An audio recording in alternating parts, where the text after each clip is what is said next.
everybody in the community wants lower property taxes. You have to have a concrete plan to do it, and I've got it.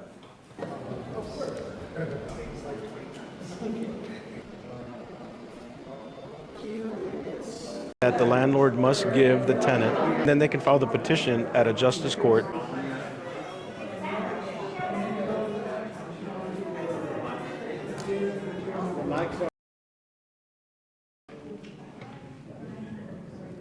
So the candidates for the Texas House District 41, Republican primary. Thank you, Mr. Murray. 2 minutes for an opening statement, and we're going to start by order ballot. So, Mr. Sanchez, we'll go ahead and start with you. Thank you. Good evening. Thank you, STC, for hosting us. Dr. Solis, thank you to Futuro for putting this event on. Good evening, ladies and gentlemen. My name is Sergio Sanchez. I am a Republican. I'm in the primary field of House District 41. I'm honored to be in this race. There are two very decent people up here on stage, and I promise tonight to keep a civilized discussion. I want to talk about, we're on campus, so this is going to be my best version of being a college professor. What is the function? What is the purpose of a primary? This region that we're in, of the election, between now and March the 3rd, what is the purpose of us three that have signed up for this? It's clearly to get the best candidate forward for a general election come November. This area, District 41, has seen incredible change in the generations preceding. We're finally at a level that it is winnable. President Trump has won the area. The region, this is essentially a coin flip with the right person. My background is no secret. I'm very proud to announce that I've been a lot of years at the Hidalgo County District Attorney's Office. I retired from there. I've been in private practice for a lot of years. I run a business. That being said, I have deep roots in McAllen. I understand every city of the district, McAllen, Farr, Mission, Edinburgh.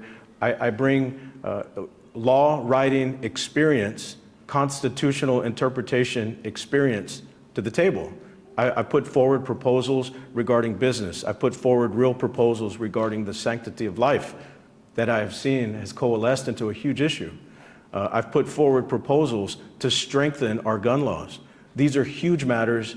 For sure, these are Republican platform and very important to our base. I'm asking for everybody to consider voting for me. My name is Sergio Sanchez. Please go to sergioffortexas.com. Thank you.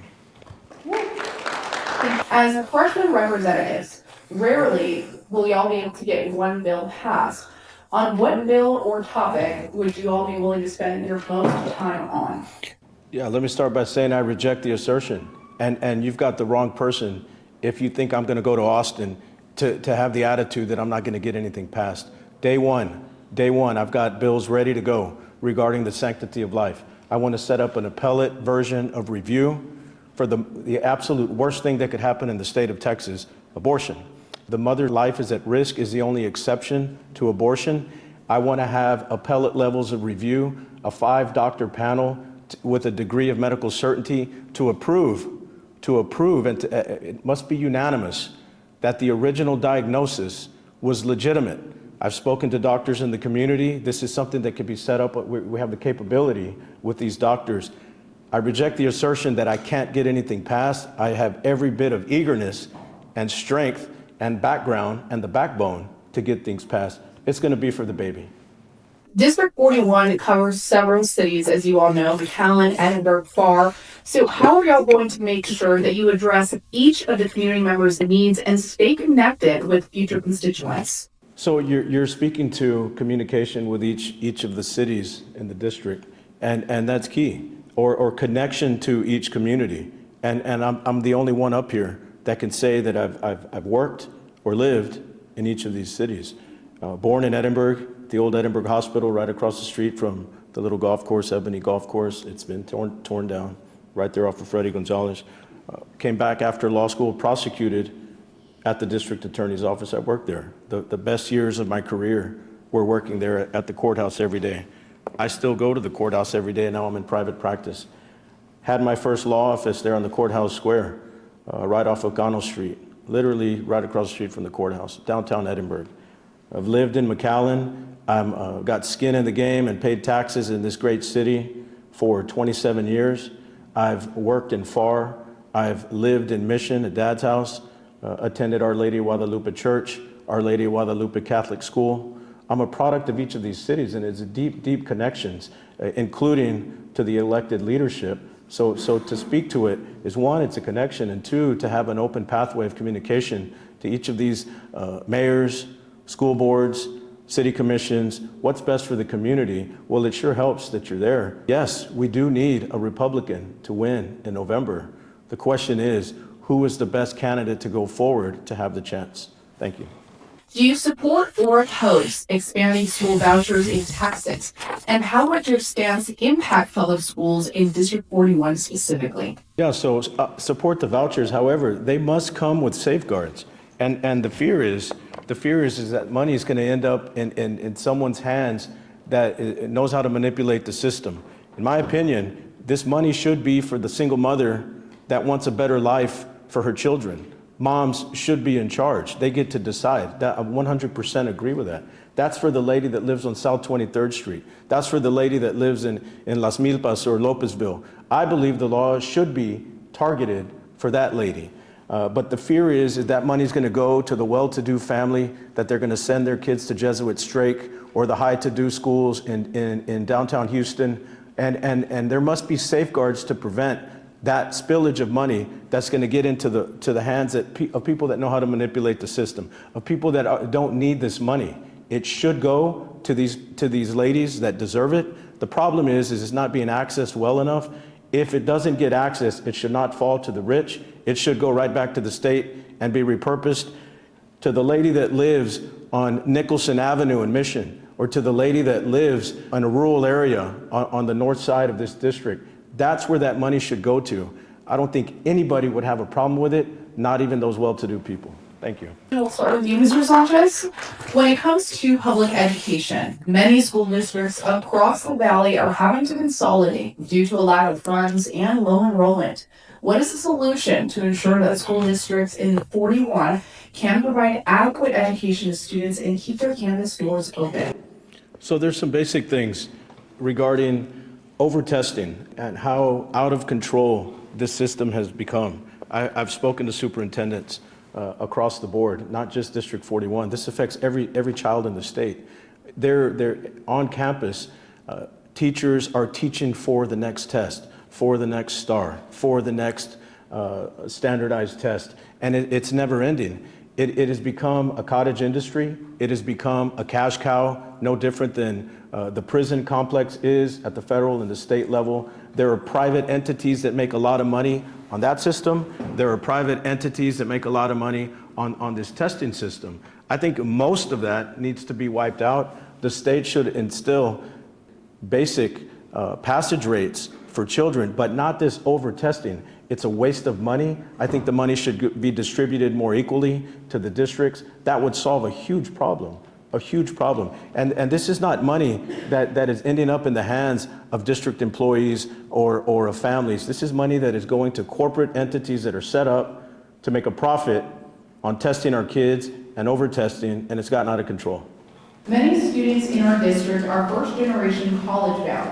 What role should the state play in expanding access to higher education, workforce training, or dual credit opportunities for RTD students? The cost per credit hour, just the cost alone, is prohibitive to a first-generation college student. We are not the third or the fourth like other areas of the state. This is an indigent area. On average, this is an indigent area across the board. This is one of the poorest areas in the country. The cost per credit hour affects us here disproportionately. It's an inverse tax on the community. It's an inverse tax on first-generation college students, and it has outpaced the rate of inflation. So as the cost per credit hour goes up, our salaries and what we bring into our households does not match it. So it's like a triple tax. So it's cost prohibitive. The measures have to come in, again, across cities, across school districts, and at the college level to cut down runaway costs. It's affecting everybody in society. Also, the dual credit, it's great. It's great. The things that you can knock out at the high school level. Yes, my sons have done this. My daughter in 8th grade is already signing up for these measures at McAllen I. These are important things. Third, I would say technology, online classes. This is one way to curb costs. Online, everything is modern now. And even here on this campus, it doesn't always have to be so much brick and mortar of a multi-million-dollar building when you can be on an iPad or a laptop or an iPhone. Thank you. Do you support expanding Medicaid in Texas? Why or why not? And how does that decision affect families in District 41? Medicaid is very important. My parents are seniors, and there's a lot of seniors that need support. We need to start looking into these government spending. I know that my father will go get an appointment to go see a doctor, and it takes 4 months to be able to get in. We need to start looking at what these doctors are putting into when they're taking care of our families, what it is that the hospitals and that the billing that is being put out there. I know there has been a lot of fraud. Yeah, so it's kind of conflating some issues there. The difference between Medicare and Medicaid, this is kind of, this evening, several occasions, Ms. Hammond has gotten some huge critical issues wrong. Medicaid is a state-run issue. Medicaid is medical coverage for the children and the indigent of the state. Medicare, as she describes for her father, is a federally run program. So I'm going to focus to your question, ma'am, at the state issue. To tighten Medicaid, to control the spending of Medicaid, I would, and this is not going to be controversial, completely eliminate providing service for the illegal alien in our community. You incentivize the migration. You incentivize the illegality of them being here. You've given them free things. And where there are free things, people will go, and they're here. So that is one huge way. That is one huge way to cut costs of Medicaid, is to provide free service. Well, it's not free. Someone's got to pay for it. That's the best way, in my opinion, to curb costs. The secondhand benefit of that is it's going to reduce the illegal migration. That is a huge, huge issue. That will help. This program is for children. There are other programs in the state that can, as a Band-Aid, help. The CHIPS program. I deal with this on a very regular basis at the state courthouse in family law cases where the indigent are unable to pay for medical coverage for the children. The state will impose the CHIPS program. It's a wonderful backstop for any lapse of coverage. Thank you, Mr. Sanchez. Ms. Hammond, you did mention by name, as and a you would like to Band-Aid, give you help a the 1 CHIPS. minute for rebuttal. Medicare and Medicaid go hand in hand for seniors and for our students and for the children, right? And so looking into the government and where and how they're spending is extremely important. Sure. Yeah, Medicaid is 100% a state program, and we need to bottle up the runaway spending. That's just one example. There are many other programs. These clinics that provide free medication, free service. Obviously, it's going to be a mass migration here for all of the free, and that's just the tip of the iceberg. I have every intention of going even further. This is how you cut property taxes. Everybody on this stage talks about, everybody in the community wants lower property taxes. You have to have a concrete plan to do it, and I've got it. Yes, Medicare and Medicaid are not the same programs. Mr. Sanchez, we'll start with you. Mental health services are scarce in our region, especially for young people. What policies would you prioritize to address the mental health crisis in schools and in our communities? Yeah, so I'm real proud to advertise that I am a former prosecutor. Going back to 1999 when I started at the district attorney's office, a young prosecutor does several things. One, he's the guy or lady that is in charge of the hot check division. You got a hot check, you square up with this office. Two, you're out in the justice of the peace courts, prosecuting Class C misdemeanors, the speeding tickets. There is a prosecutor, there's someone that works for the state. That was me, I was 25 years old. And three is you handle the lunacy cases at the State House. And this is the state hospitals that people are committed, and these are family members are having to do painful but proper decisions on having a family member committed for a 7 or a 10-day or a 2-week extension. It's a horrible problem. It's a horrible problem. I've prosecuted these cases. I've advocated for the hospitals. I understand the funding. I understand the process. I understand the court intervention. I understand this. And so it's going to take that sort of background to even have this discussion. I understand that they're scarce. But again, these are indigent matters. But going back to my overarching issue is that state money should be reserved for the Texans, for us, and must exclude the illegal immigrant community. Again, you're opening up you're opening up Pandora's box if you include them. Thank you. Many families in District 41 work full-time but still struggle to afford housing, childcare, and groceries. What economic policies would you support to raise household stability in the Valley? That helps small business start, hire, and grow in Valley, and vote no on unnecessary regulation that raises costs and kills jobs. We have to have our understanding of how. Yeah, so not vote. I'm going to write certain laws, and I've detailed that, and I speak to this over and over. I speak to it on the campaign trail. I speak to it at every forum that we have. I want to push the governor's plan. We all agree that things need to be lowered. Things are out of control. I agree of the direction that the governor is going in, but things must be clear. The governor does not dictate to the State House what laws need to be written. It's the other way around. We present a bill for signature to the governor. Obviously, we're going to work and we'll be in line with his direction, but there must be someone with the background that can write law. So the governor speaks to increasing property taxes, increasing appraised values, which is the foundation of property taxes, only by 3% rather than the 10% that the law currently allows, 10% per year, up to 10%. I would propose to reduce that to 1.5% and to scale that to every 5th year of appraised value. Push that back. That's going to immediately lower it. Getting rid of school taxes is going to eat up 50% of your overall tax bill. It's going to eat up 50%. It's the maintenance and operation portion of the school tax. So those are things that I would write into law on day one. Also, jobs for the area. We have a recalcitrant, non-existent state representative that is in office as we speak. The jobs are not here. What do talented people from this school, from this campus, is the good paying job here or is it somewhere else? I'll ask you. We need a cheerleader for the area to flip that mentality. Thank you.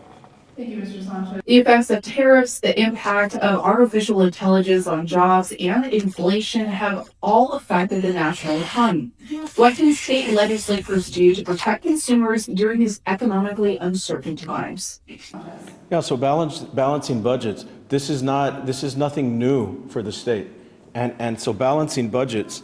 Ms. Hammond speaks to we need to balance the budget. It's the law of Texas. The law of Texas is you must balance the budget.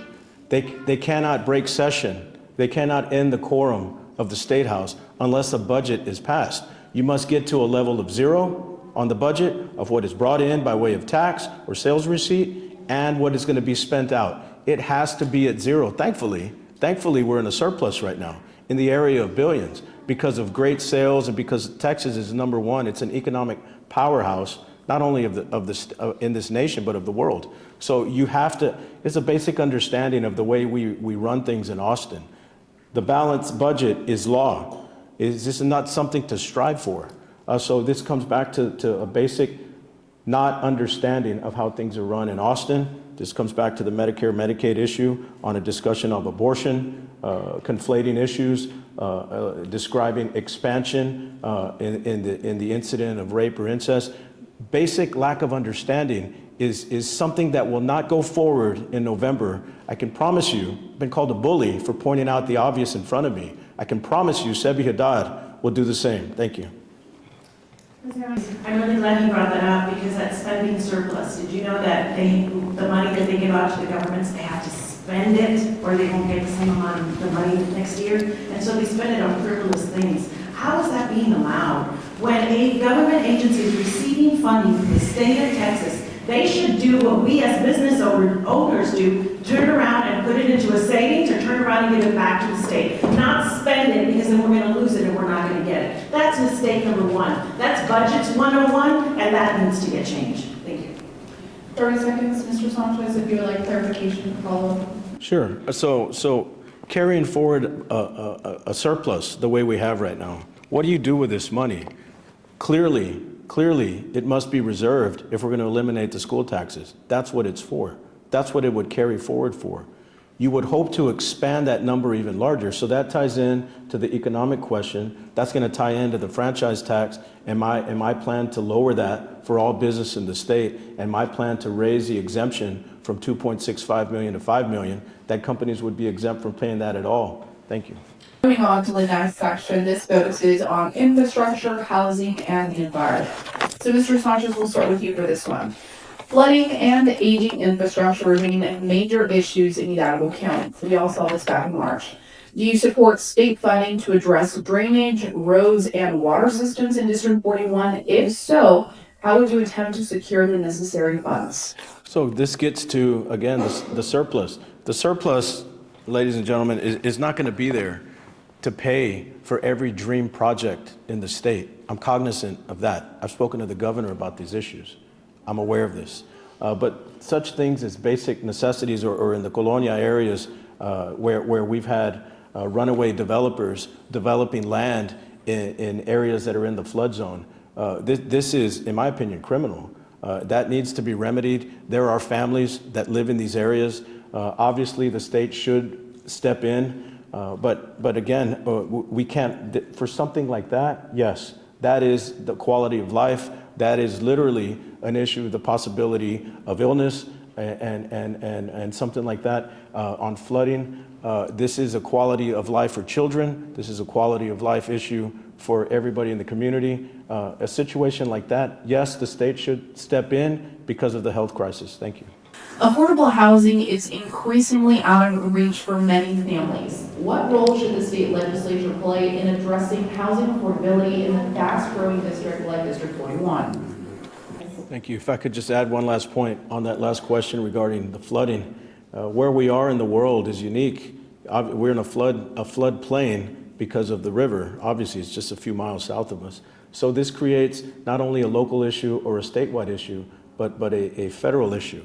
And the Army Corps of Engineers, they've done their studies. So this is beyond Texas. So I don't want to give the impression that I'm just going to be asking for this pile of cash from the state to fix our flooding problems. It's a larger issue that the federal government should be involved in as well. That's negotiating, that's getting into these bills, and you need somebody to advocate for that sort of thing. I know the governor has done that very well in this last big, beautiful bill. I just wanted to finish up on that point. Regarding this issue of home affordability, it's terrible, it's out of control. This comes back to, I would call him the epitome, the face of the problem in the state of Texas. His name is Sebi Haddad. He is a perfect example of runaway spending. He is the perfect example throughout the state. Attorney General Paxton has subpoenaed the records of the city of McAllen to scrutinize, to audit, to go through with the potential of criminal liability of the out-of-control spending, not just McAllen, throughout every city of the state. But this is ground zero for it. And you need somebody that's going to be able to take that fight to him. He's a very well-funded, has oligarchs behind him. You need the right person to do it. Thank you. How do you balance economic development with environmental protection in the Rio Grande Valley, particularly regarding water resources and land use? Water is a major issue. Yeah, so regarding Congresswoman De La Cruz, she didn't get water. It was President Trump, let's be clear. There are a lot of things that I agree with that red cap, and his tariff policy is one of them. That's at the top of my list. A firm stance on a 1944 water treaty that Mexico has slapped the United States, specifically South Texas. They have slapped us in the face for generations. We're losing many, many acre feet of water, affecting our farmers and affecting us locally. That water, it comes through our pipes in every one of our houses. And so I'm thankful to President Trump for doing that. It was a tariff policy that he imposed on the president of Mexico and the country of Mexico, and they folded immediately because that's going to cripple their economy. You need a firm stance like that. Also to point out, this credit of water, it rests solely on the shoulders of President Trump. You need somebody that's going to speak truth to these matters, and I'm happy to do that going forward. But regarding what you mentioned, ma'am, my biology background, I'm proud that I've studied environmental impacts. I'm proud that I've studied the damage that can be done to water supplies and to our land. There must be a balance with that without getting or interfering with our economy. Because the builders that I talk to and everybody in the community wants red tape and they want bureaucracy out of the way. So that's something that pendulum can swing too far. I would be there to make sure that business runs smoothly. Thank you. Do you believe that Texas state funds should be used for border operations like Operation Lone Star? Why or why not? And how does that spending affect District 41 priorities? Yes, I do. And we all knew we had a wall of people. It was called the Department of Public Safety. We saw those cars down here for those years. They've dialed that back, but thank God that happened. That was in response to the complete lack of effort from the Biden administration. Kamala Harris as the border czar was a complete disaster. It's safe to say that. I think we all agree of how much of a disaster that was. It's been shut down. Thankfully, with President Trump coming in, has helped on the border and nearly eliminated crossings. But it took Governor Abbott in these years, my cousin with DPS included, we had a wall of humans that were here, every median between here and Rio Grande City, between here as I would drive to Laredo for federal court, between here and Brownsville, we saw them. We saw them. So I was thankful for that. More importantly, the governor spoke recently that money that he got that back. We got that money back. We spent $12 billion with a B, $12 billion on the border surge. And Governor Abbott is a very savvy negotiator. That was a reimbursement that we received from the big, beautiful bill that just recently passed. A bill that had so much to do with economic development and so much to do with international matters. Within that bill was our reimbursement for what we had to do because of President Biden's disaster. Yes, I would support that. I'm happy to announce that the men and women of the Hidalgo County Sheriff's Department have endorsed me. The union, law enforcement is in my background. Thank you. How would you work with federal, state, and local agencies to ensure that border communities are supported rather than politicized?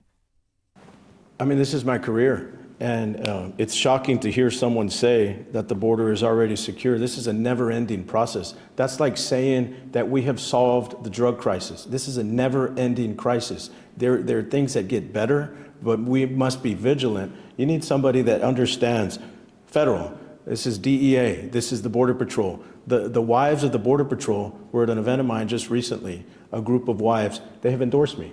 And this is something I take so much pride in. So that at the state level, the Hidalgo County Sheriff's Department, at the local level, the city police officers that are here, as well as the Sheriff's Department. It's such a mix. I deal with this at the federal court. This is the black building. I'm there on a very regular basis. Every week I'm there. At the state courthouse, it's an ongoing, monstrous battle that we deal with here on the border. And if I could go back to address the previous question, what can the state do to deal with federal immigration problems? One is our presence. Police presence is huge. I commented to Dr. Solis. I thanked the men and women of law enforcement here this evening to provide this security for us. I recognize the strength that they exhibited for us. And I'm cognizant of these things. So just vigilance of that and their presence and obviously funding that we have the best equipment for the best of our community. Thank you. What is one issue where you're willing to break with your party if it's in the best interest of District 41 residents? Yeah, so it's shocking to hear. And I'm going to have to bring up previous statements of Ms. Hammond regarding that she will not break from party over conservative principles. The platform of the party, the ethos of the Republicans at the State House and here locally, that she will not break with those conservative principles. She has proposed to expand abortion in the state of Texas. This is a Democrat issue. This is not a conservative or not a Christian issue. She has proposed to limit guns to two guns for most people. 2 guns for most people. She has proposed to raise the age limit to 25. She has proposed to take away AR-15s. That means guns would be taken away from me with those propositions. That means guns would be taken away from my sons. That means that guns would be taken away from my cousins. We fail all of these, what she is imposing. So it's shocking to hear that. How would I break with my party? I go even further on this issue of life. The party at the State House has adopted, obviously, the ban of abortion, with the exception of that the mother's life is at risk. I have come forward and stated I'm an abolitionist. I would propose legislation to completely abolish, and I've given my word that I would fight to the gates of hell for the unborn child. That's how I would break. Thank you. I'll give you a minute for a vote. Thank you. First of all, I'm not here for courtroom theatrics. What I said in that video was the same thing President Trump said.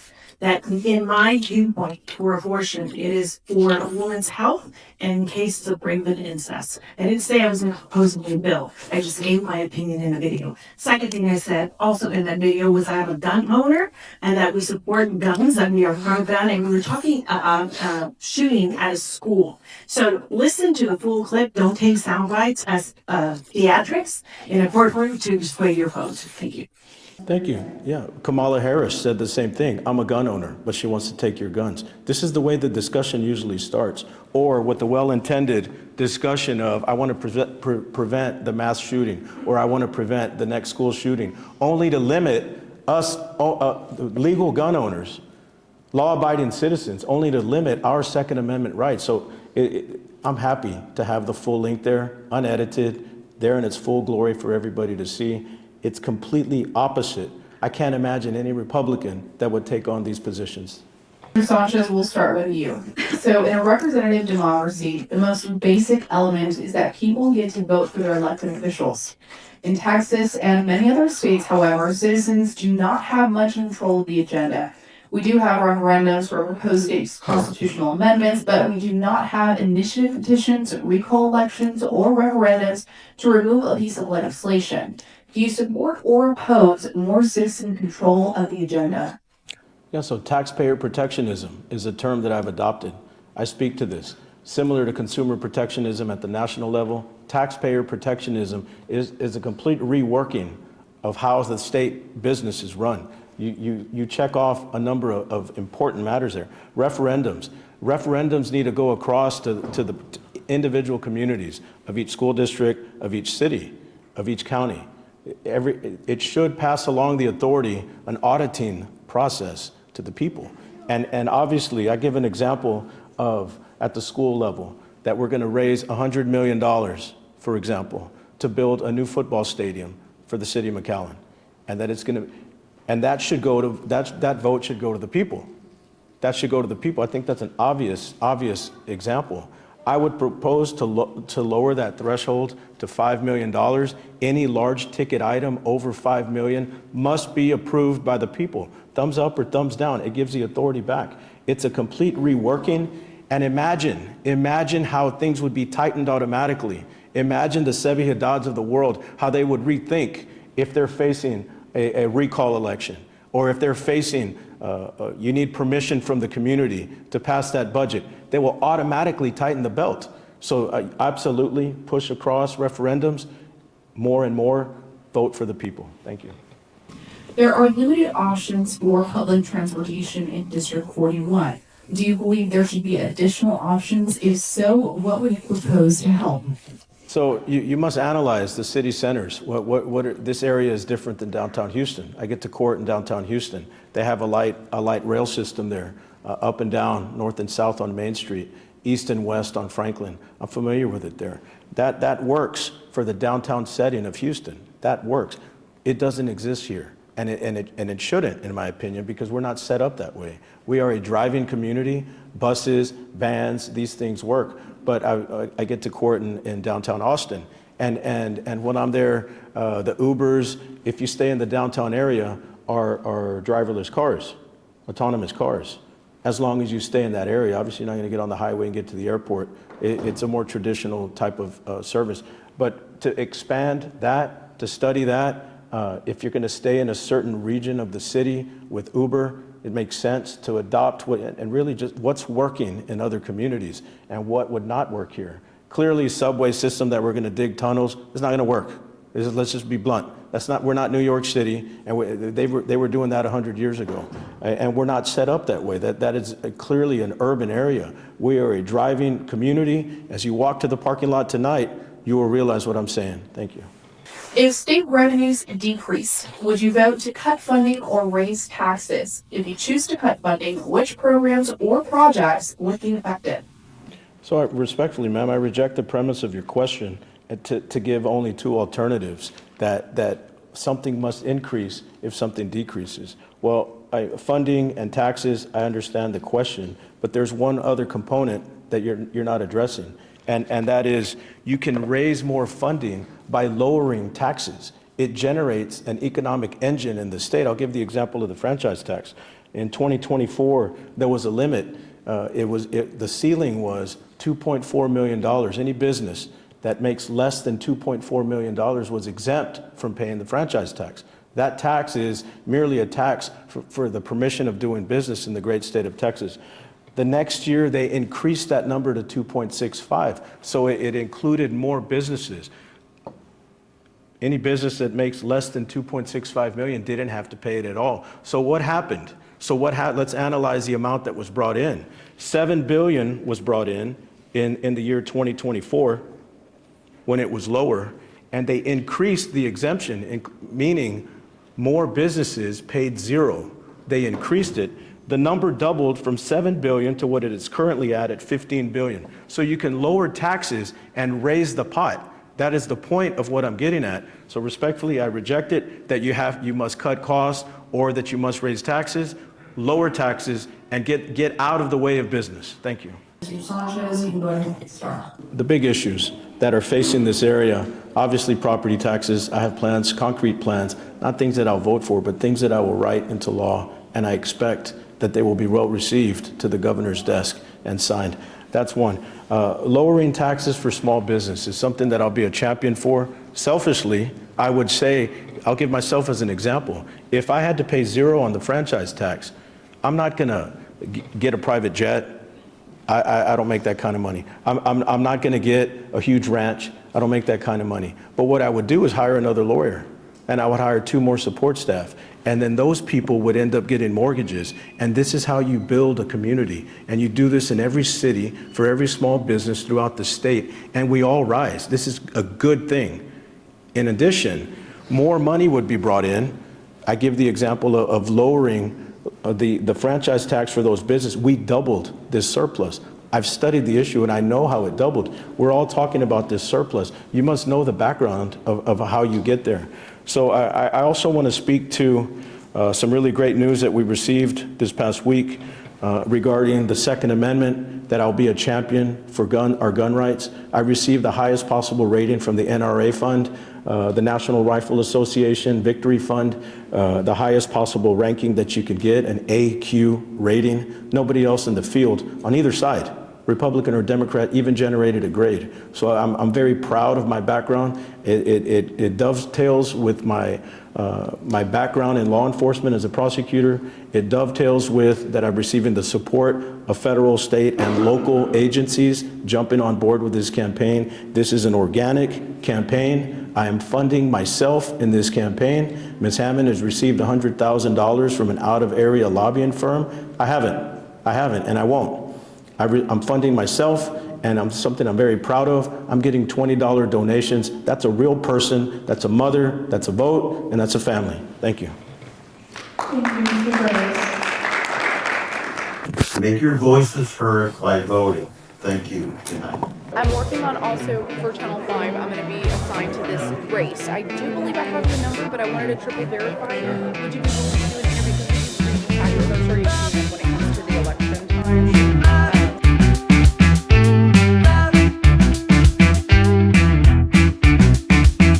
38 on eviction reform. This bill recently just went through January 1st. The actual process itself, it's got to be a 3-day notice that the landlord must give the tenant. And then they can file the petition at a justice court. The judgment of eviction, you're still going to be there. You can file what's called a writ of attachment. That's forcible removal. The bond amount, I would strengthen that law. It needs to be directly related. It was a pleasure meeting you. I hope that helped. It did. It really did. Okay, Thank you so much. it's the issue.